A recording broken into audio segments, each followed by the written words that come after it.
सभा के पटल पर माननीय सदस्य, माननीय सभापति महोदय, आपके माध्यम से मैं माननीय मंत्री जी से कुछ कहना चाहता हूँ। पंचायत राज व्यवस्था की 1992 में संसदीय द्वारा पारित किया गया और 24 अप्रैल 1993 को लागू किया गया। पंचायत राज संस्था की शक्तियों और जिम्मेदारी निराधार की गई है। मैं महाराष्ट्र से 20 लोग are deemed to be reflected in this house, whereas Tamil Nadu political bill reflected in the state assembly is something not only inconsistent, completely diametrically opposite. This difference and diametrically opposite component is not going to be accepted by you. Then there will be question for integrity of this country. Please note it.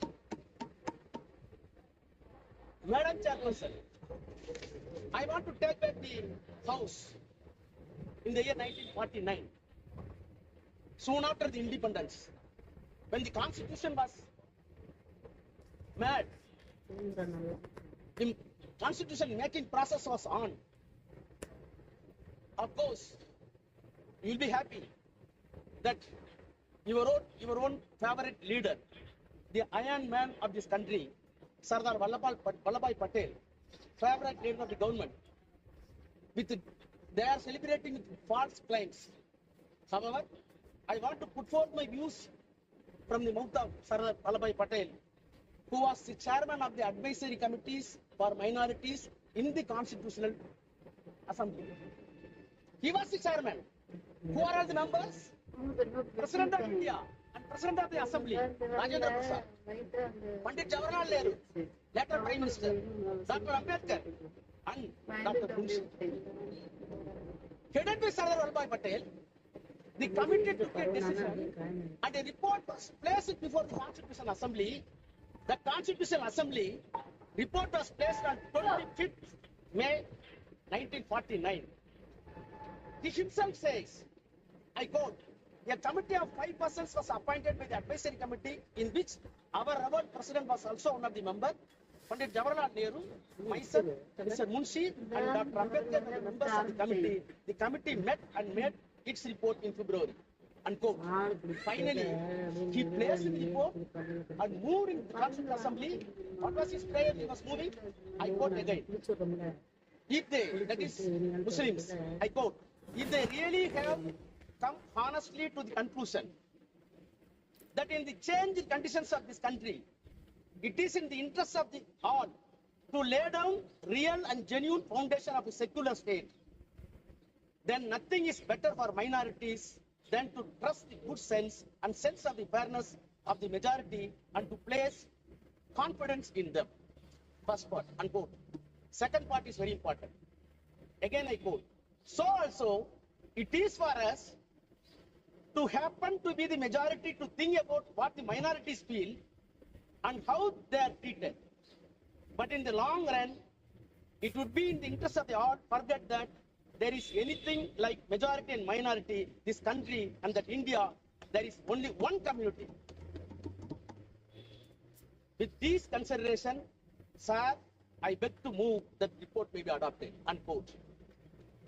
This is the voice of Sardar Vallabhbhai Patel in the Constitutional Assembly. You are celebrating Constitution. See, now, the problem is, we want to harvest the legacy of the Sardar Patel. Those who wanted to legacy of the Sardar Patel in the constitutional terms are opposing the bill. Those who wanted to erect the statue of Vallabhbhai Patel and erase the concept of Vallabhbhai Patel wanted to support this bill. That is the problem. Sir,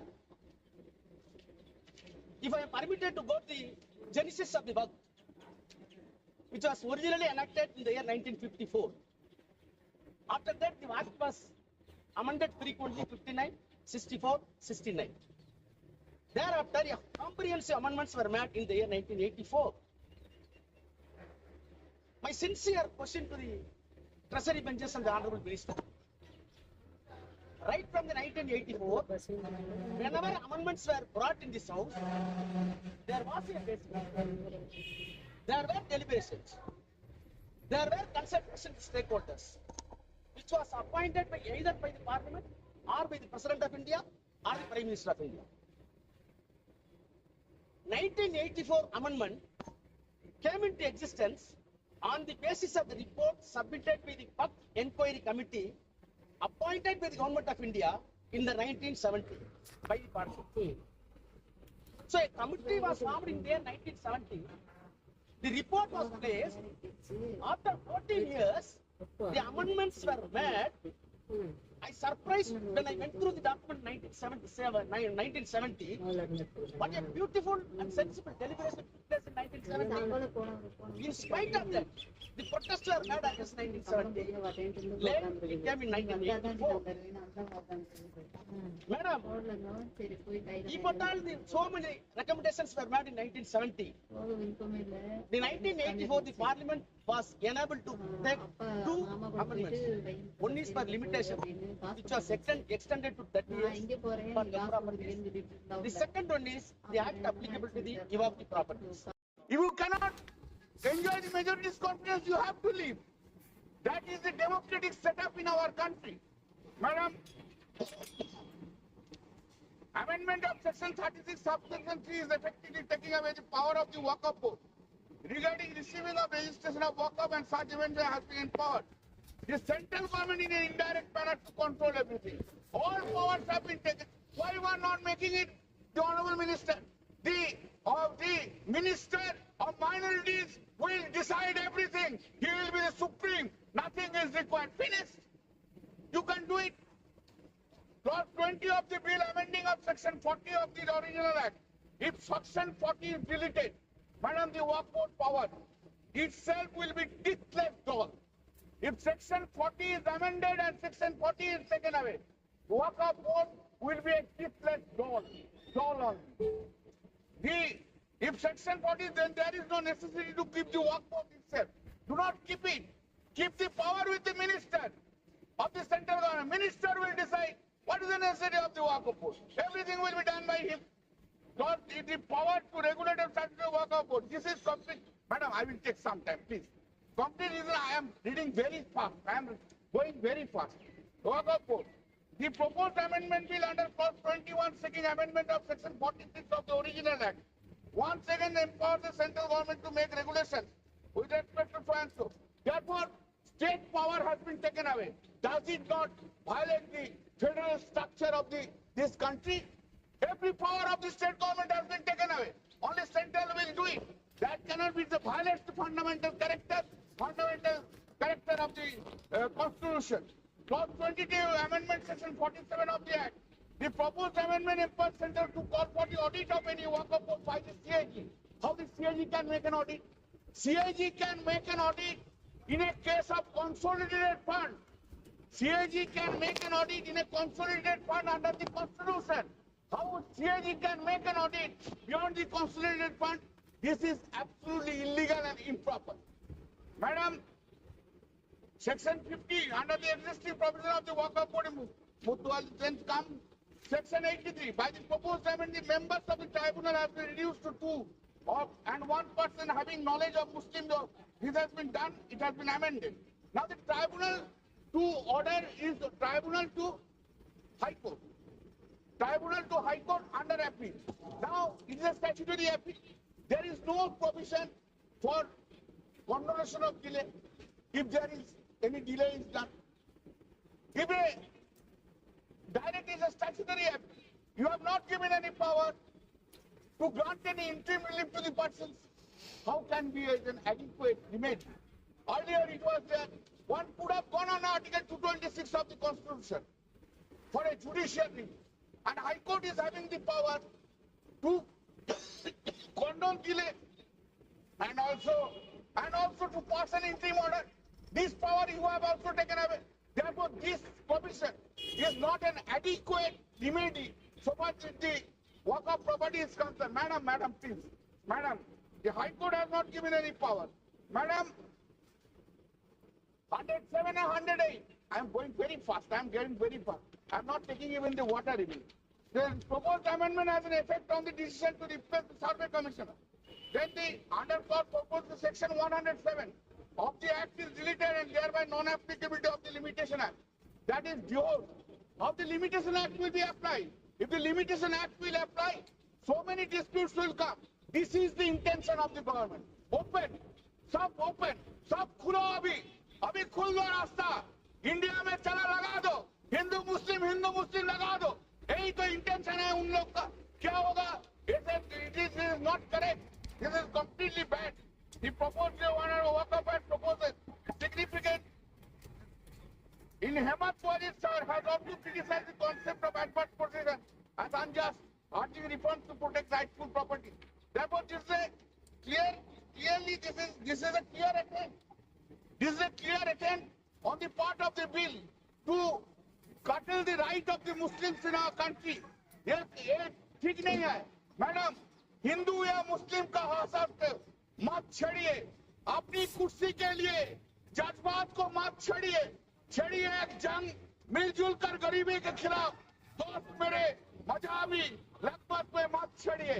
madam, हम अपनी जान का दुश्मन के अपना जान कहते हैं. मोहम्मद का इस मिट्टी को हिंदुस्तान कहता है. अब तो मजहब अब कोई ऐसा भी चलाया जाए जिसमें इंसान को इंसान बनाया है. Thank you madam. माननीय सदस्य श्री ए राजा जी.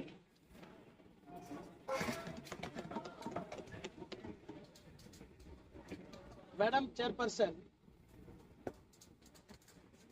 thank you for the opportunity given to me to express my views on behalf of the DMK party.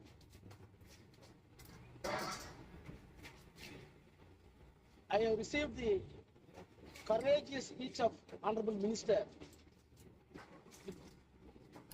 अगर आपको निफ्टी में बड़ी क्वांटिटी ट्रेड करनी है तो here's how you can do it on the Groww terminal. मैंने 4500 quantity enter. The entire cock and bull stories in the parliament. Sir, Madam, I dare to say the Honorable Minister, please go through your speeches tomorrow by text. Combine the text and do tally with the JPC report and the document submitted with the JPC. If it tallies, I will resign from this house. You recall your memory.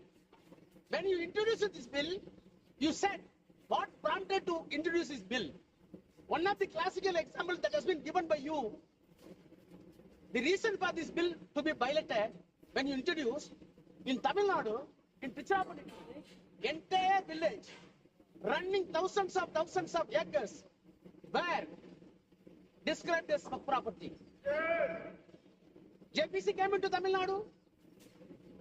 The district collector came to depose evidence, and the secretary of the revenue department came to the evidence. CEO of the upward came to evidence. All three officers came to JPC. The chairman is sitting here. Deposed the evidence. The cock and bull story that has been built by you and expressed by you has been demolished.